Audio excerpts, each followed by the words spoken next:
The environmental impact of clothing production in Bangladesh shows how the true cost of cheap textile is being felt by the very poorest living downstream from polluting factories. This is not a warning. This is reality.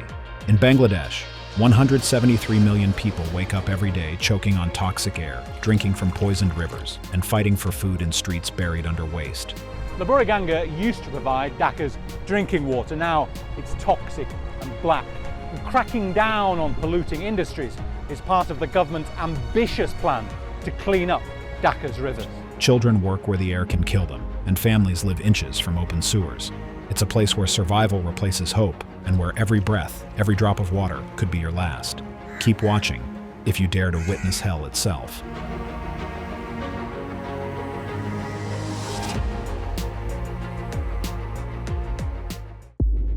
A hygiene crisis beyond imagination. In Bangladesh, daily life feels like a constant negotiation with disease. The struggle for basic sanitation is not rare here. It is routine.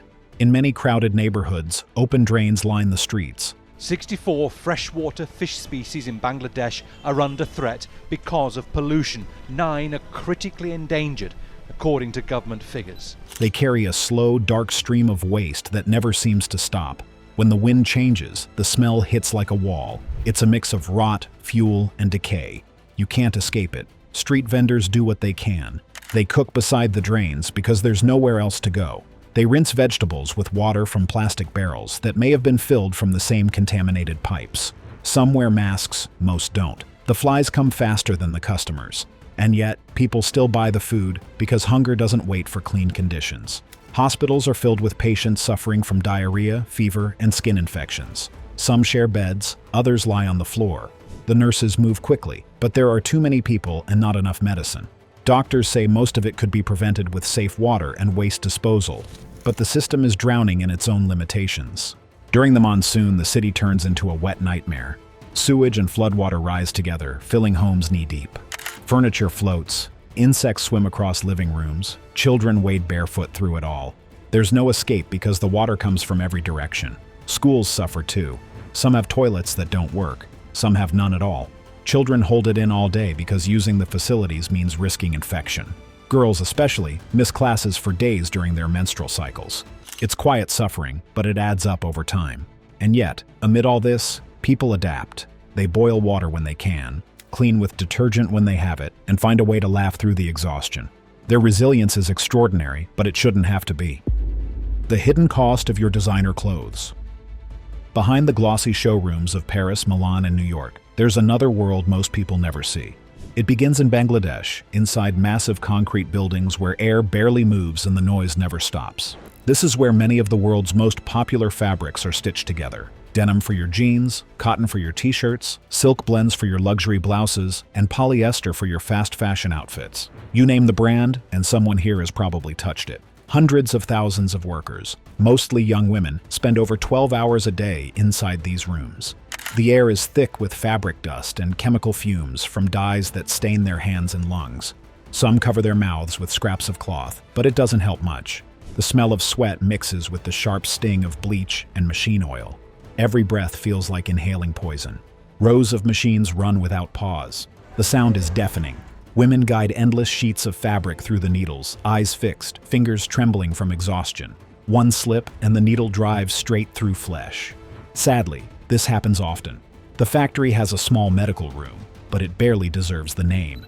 Inside there is a single bed, a bottle of antiseptic, and a fan that barely turns. Most workers clean their own wounds, wrap them with scraps of fabric, and return to their station before the next supervisor walks by. The rule is simple. If you miss your quota, your pay is cut. If your pay is cut, you cannot buy food. Everyone understands this, and no one questions it. In the dormitories nearby, the same workers sleep on thin mats in rooms shared by 10 or more people. There's one toilet for dozens, and water runs brown most of the time. And mothers often bring their children to this hellish place because they can't afford daycare. Some toddlers sleep under the sewing tables, their small bodies curled between piles of unfinished clothes, while the machines above them roar like thunder. When a worker collapses from exhaustion, others quietly move her aside so production doesn't stop. There's no time to rest, not even to breathe. Every shirt, every pair of jeans, carries a hidden layer of human pain. And yet, they keep working, because stopping isn't an option. For most, it's the only thing keeping their families alive. The world's most dangerous ship graveyard. In Chittagong, the beach is a graveyard for both ships and men.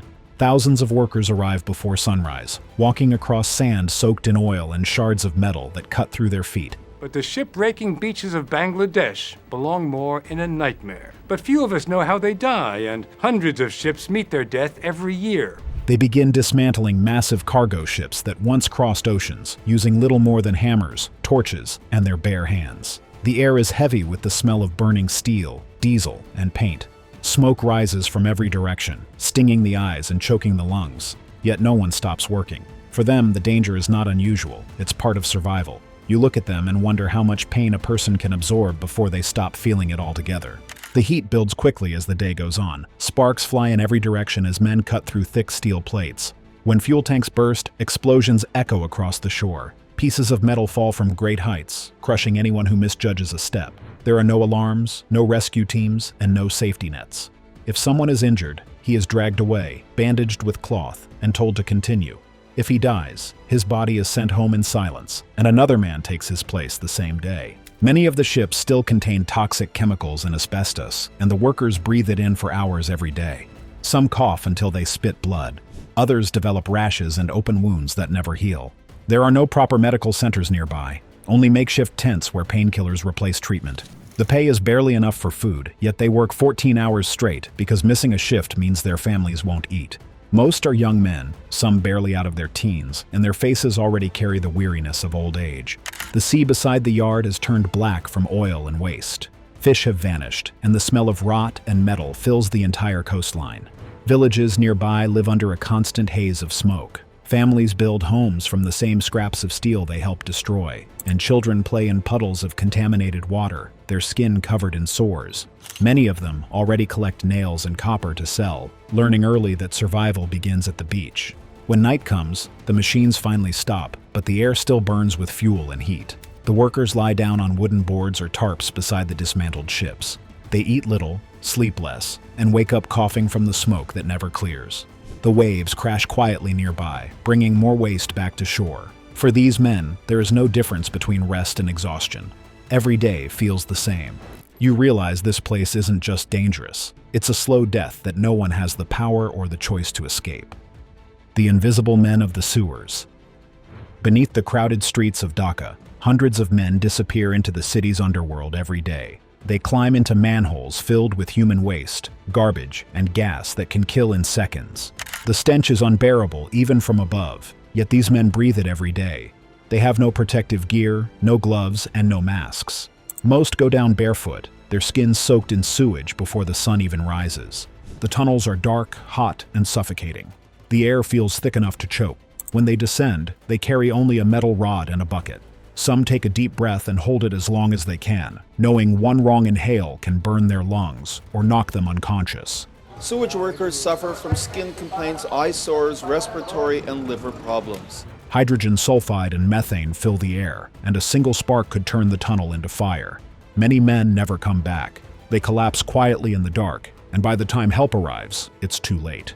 The water in the drains is black and filled with broken glass, rusted cans, and used syringes. Rats crawl across their backs while they scoop waste with their hands. Some workers tie cloths around their faces, but the filth still seeps through. Open wounds become infected. Many lose their sight or hearing over time. Some develop ulcers that never heal because of the bacteria and chemicals in the sludge. There are days when they vomit while working, yet they do not stop. If they leave early, they don't get paid.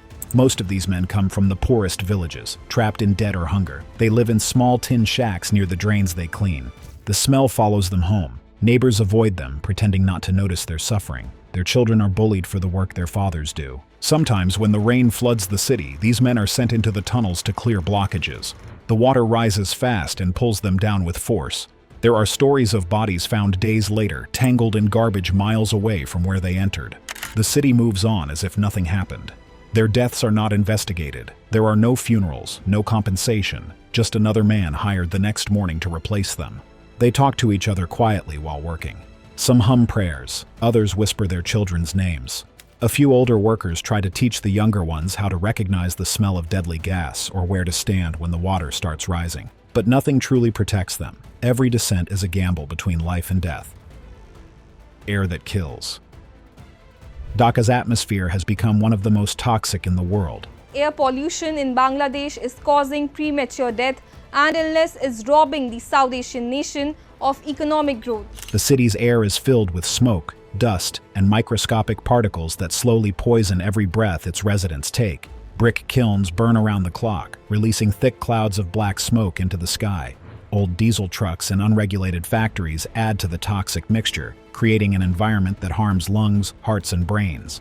The levels of particulate matter in the air regularly exceed global safety standards by more than 10 times. Breathing here feels like inhaling a constant haze of chemicals and soot. Children grow up with chronic coughs and weakened immune systems. Elderly residents struggle to walk without gasping for air. Hospitals report rising cases of asthma, lung infections, and premature deaths linked directly to pollution. Authorities occasionally promise reform, but enforcement remains inconsistent and the cycle of contamination continues. Even inside homes, the air carries traces of smoke and dust that cling to walls and furniture. The pollution does not discriminate. It affects everyone regardless of age, wealth, or status.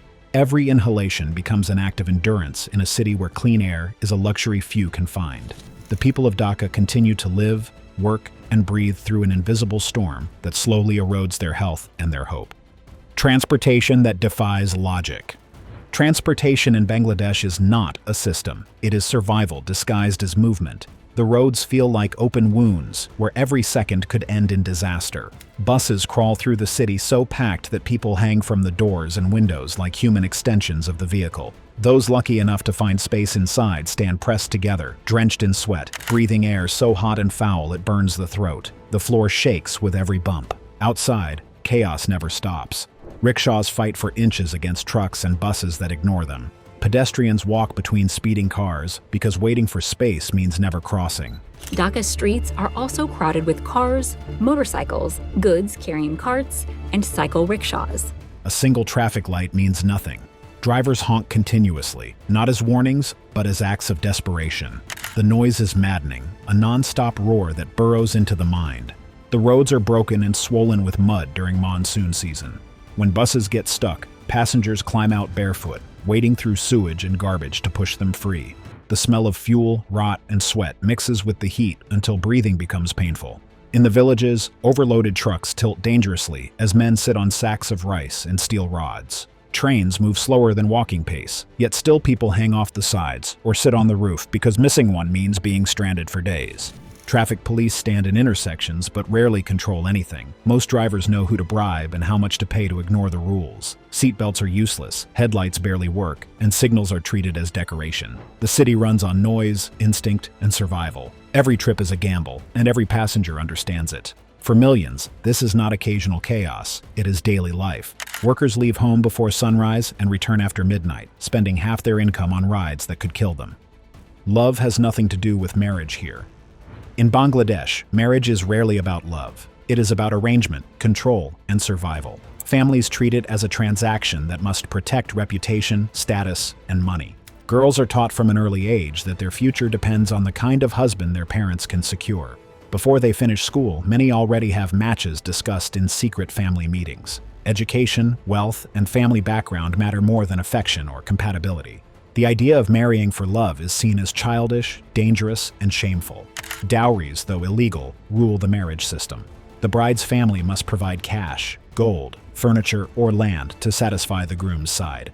Some grooms demand more after the wedding, threatening or beating the bride until the money appears. Many women are burned, scarred, or thrown out of their homes when their families cannot pay. It is called dowry death, and it happens quietly, behind locked doors. Police rarely intervene. Neighbors stay silent. In the villages, everyone knows what happened, but no one wants to be next. Parents who can't meet demands marry their daughters to older or abusive men just to avoid greater shame. You realize love doesn't protect anyone here. Money does. Once married, women enter a world where obedience is expected and silence is survival.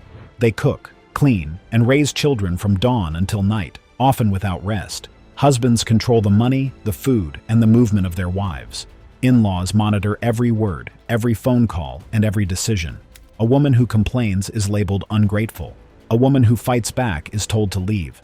But leaving means disgrace, isolation, and hunger. Divorce is a curse that follows her forever. Society calls her broken, even when the marriage was the thing that broke her. Behind every wedding photo and decorated stage, there are families crushed by debt, women stripped of choice, and men forced to play roles they don't believe in. The smiling bride in red is often a stranger to the man beside her. Love is not part of the equation. It is a story whispered in private, a luxury most can't afford. Cities where crime becomes survival. In Dhaka and Chittagong, survival is not about living well. It's about staying alive long enough to see another day. The cities never sleep. The noise, the heat, the smell of rotting food and human waste never stop. A recent study found that plastic waste in Dhaka has tripled in the last 2 decades. Every alley hides a story of someone who has lost everything. People come from the villages hoping for work, but the city devours them. Factories reject them. Construction sites pay in lies. When hunger bites long enough, they learn that honesty does not feed anyone. Children beg in the streets with empty bowls, but most hands don't give. Some pick pockets instead because begging takes too long. The smaller ones work for older boys who beat them if they don't bring enough money. Women carry babies they didn't choose to have, selling vegetables by day and their bodies by night to feed them. In the slums, fathers drink to forget that they can't protect their families. Police know all of this and still collect bribes from those who have nothing left to give. They call it keeping order. Everyone knows it means buying silence. When night falls, the real city comes out. Men with knives, dealers, and gang leaders control the alleys. They decide who eats, who bleeds, and who disappears. The police drive by but do not stop. Sometimes they collect their share before leaving. People close their doors early because screams mean nothing anymore. A woman attacked in the dark has no one to turn to. Reporting it means being blamed, humiliated, or ignored. In markets, shopkeepers guard their stalls with sticks and rusty chains. Some sleep behind their counters because leaving means losing everything. Rickshaw pullers hide money inside their shoes because the police will search their pockets. Bus drivers pay daily bribes just to move through checkpoints. The poor fight each other for survival, while the rich hide behind tinted windows and guards with guns. Every system is infected. Justice is for those who can afford it, and mercy has a price too. For many, crime becomes the only job that pays. Young boys run drugs for gangs that feed them better than any employer. Some die before turning 15. Others disappear into prisons where beatings replace trials. When they are released, they come out worse, harder, and ready to do anything to live. The cycle continues because the system depends on it. The city feeds on desperation, and every crime it creates is just another symptom of hunger. In the end, everyone learns the same rule. In these cities, doing wrong is often the only way to survive. The people trapped here do not dream of escaping. They dream of a single night without fear.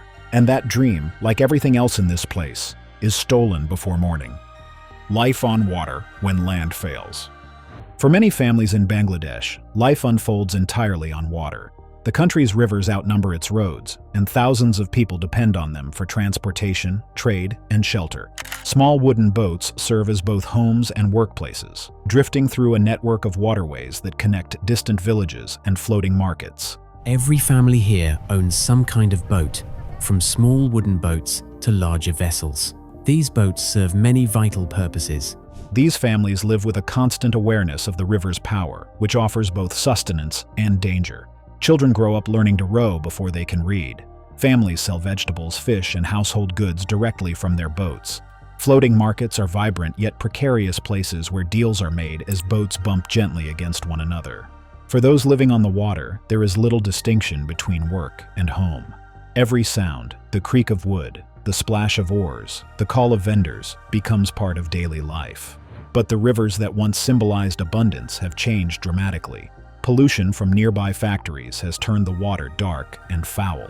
Diseases such as cholera and dysentery are common due to contaminated water, and medical facilities are often far away. Access to education is another challenge.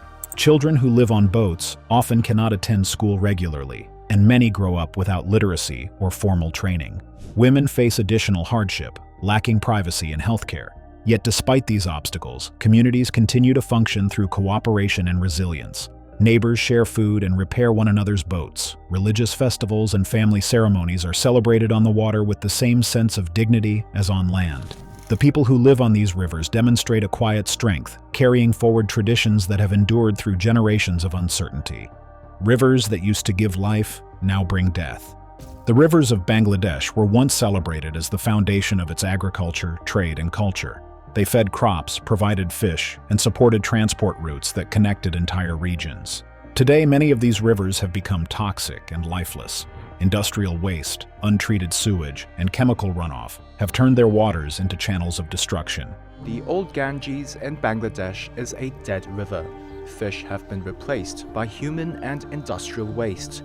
The Buriganga, Shitalaksha, and Jamuna are among the most polluted, carrying the byproducts of tanneries, dyeing factories, and urban drainage. Communities that depend on these rivers continue to suffer. Fishermen pull up nets filled with dead or deformed fish. Farmers who once relied on irrigation from these rivers now find their soil coated with sludge that kills crops. Children still play and bathe in these waters, unaware of the invisible poisons around them. Skin diseases, respiratory infections, and stomach illnesses have become part of everyday life for families living near the banks.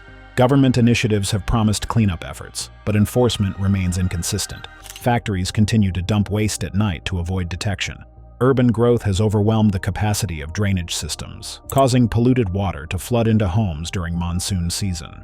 Despite the visible damage, people remain tied to the rivers because they have no alternatives.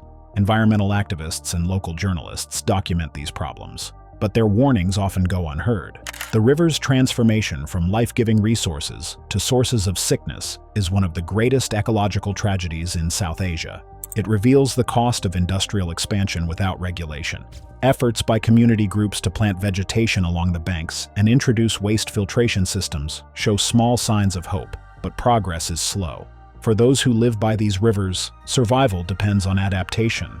Fishermen switch to alternative trades, and some migrate to cities in search of cleaner water and safer living conditions. Yet the cultural and emotional connection to the rivers remains strong. Festivals, prayers, and rituals continue along the polluted shores as people cling to memories of what the rivers once were. The people of Bangladesh live with the painful irony that the very waters that once sustained them now bring illness and despair. Monsoons as relentless punishment. Every year, Bangladesh faces the arrival of the monsoon with a mix of fear and resignation. What should be a season of renewal often turns into months of destruction. The rains come heavy and unending, flooding homes, streets, and farmlands. The sky remains gray for weeks, and the sound of rain becomes a constant reminder of nature's dominance. Streets turn into rivers where boats replace cars, and people wade through waist-deep water to reach work or school. During monsoon season, many children are unable to attend classes and often drop out. Entire villages disappear under muddy water, forcing families to move to makeshift shelters on higher ground. Floods destroy crops, drown livestock, and wash away stored food. Contaminated floodwater spreads diseases such as cholera, diarrhea, and dengue fever. Hospitals overflow with patients while medicine and clean water become scarce. The poorest communities, often living near riverbanks or low-lying land, are the most affected. The economic toll is staggering. Farmers lose entire harvests, forcing them into debt or migration. Small businesses close, and supply chains collapse as roads and bridges break apart. Government relief efforts struggle to reach remote areas due to damaged infrastructure. Families often rebuild homes with bamboo and tin, only to see them destroyed again the following year. Yet, in the face of such hardship, the resilience of the Bangladeshi people remains remarkable. Communities organize local rescue teams using simple rafts and ropes to save neighbors and livestock. Volunteers distribute food and medicine where official aid cannot reach. When the rain finally stops, people return to repair what little remains, showing a determination that has defined generations. Climate scientists warn that these disasters will worsen as global temperatures rise and glaciers melt, increasing river volumes. Bangladesh has become one of the most vulnerable countries in the world to climate change. Still, its people continue to rebuild with persistence that borders on defiance. Every year, the floods erase what was built, and every year, life begins again. It is a cycle of loss and resilience that defines the nation's struggle for survival. What do you think about this captivating video? Feel free to share your comments with us in the comments section. Thanks for watching. See you in the next video.